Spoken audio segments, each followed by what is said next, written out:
So our next speaker is Sody. Okay. Give him a big round of applause in a second. Shane retired from paid employment less than 2 months ago, lucky man, after a career in the media, politics, law and local government. A former radio journalist, including 8 years as news director of 5AD and 5DN. Almost young enough to not even know what those are. Sorry Shane, just a bit of humour. He did take it a little bit jovial. He was a media advisor to 2 state politicians in 2 different parties. He is a mature age student who got 2 degrees from the University of Adelaide, Bachelor of Arts, Honours degree in Bachelor of Laws with first class honours. Nice work. He was an associate to the Supreme Court judge and later as the legal advisor to former South Australian Attorney General. In 2005, he chose to specialise in local government policy and legislation, firstly for the State Government's Office of Local Government and then for the Local Government Association. His roles include advising local government on financial sustainability, and Shane joined the committee of the Adelaide Parklands Preservation Association in 2014 and served as secretary for several years before taking over as president in 2017. Please give him a welcome.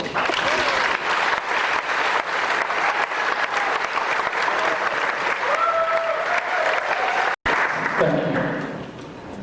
I have been a one-eyed Crows supporter since even before the team was formed. I went to their very first practice game at West Lakes in 1991 and I held season tickets first 2 seasons.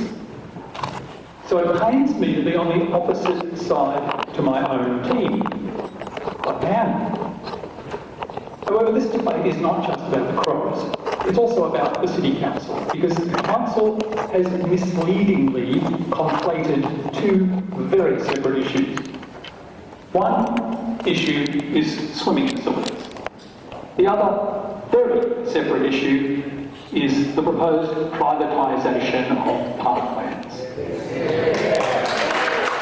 Those issues must be separated. It's not just about the aquatic centre.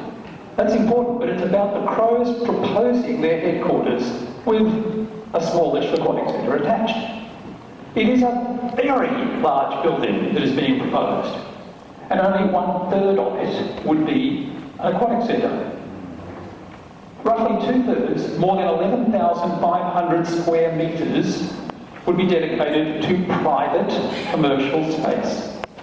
The land value of that part is $40 million or more, based on the price that the council paid for 88 O'Connell Street. That doesn't include the value of the proposed aquatic centre, nor does it include the value of the sporting oval that the AFC wants to lease. Have you seen the glossy artist's impressions? Yes. There were new ones just last Friday. You think you know what a new Crows aquatic centre might look like? No. Those pictures mean nothing. They're just propaganda. They might actually build something a bit smaller, a bit bigger. Here's the thing. The Crows are explicitly offering to build whatever size and whatever type of pools they're asked to build. They'll build whatever it takes to get their headquarters approved. Right next door to the pool. An aquatic centre is, therefore, as far as they're concerned, just the price they've got to pay to do business. We call it a bribe. To get the land they want next door to the aquatic centre. And let's just debunk the idea that this would be a public pool. Any member of the public might be able to walk in the door, but that's also true of Coles or Woolworths or Chemist Warehouse. Come in the door and we'll sell something to you. A local government public service is something different. The council provides roads, footpaths, street lighting, libraries. They're public services. They're offered to you, not to make a profit for the council. They're public services offered to the public because that's what councils do.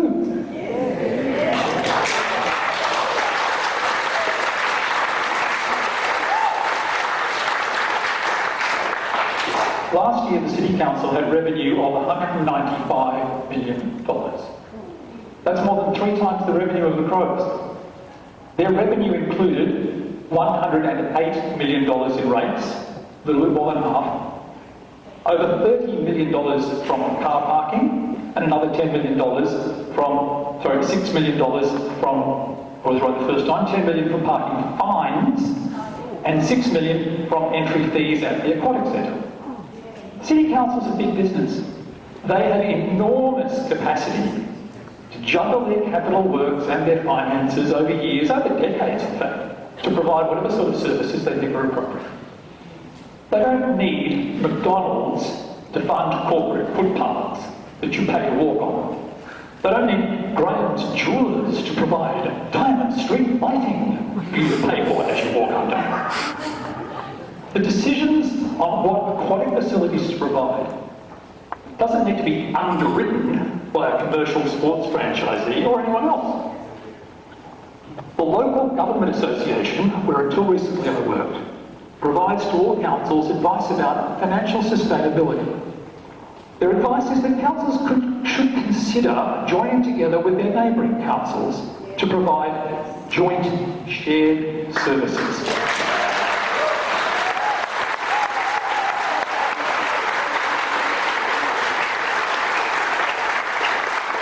And they don't have to look very far for a good example.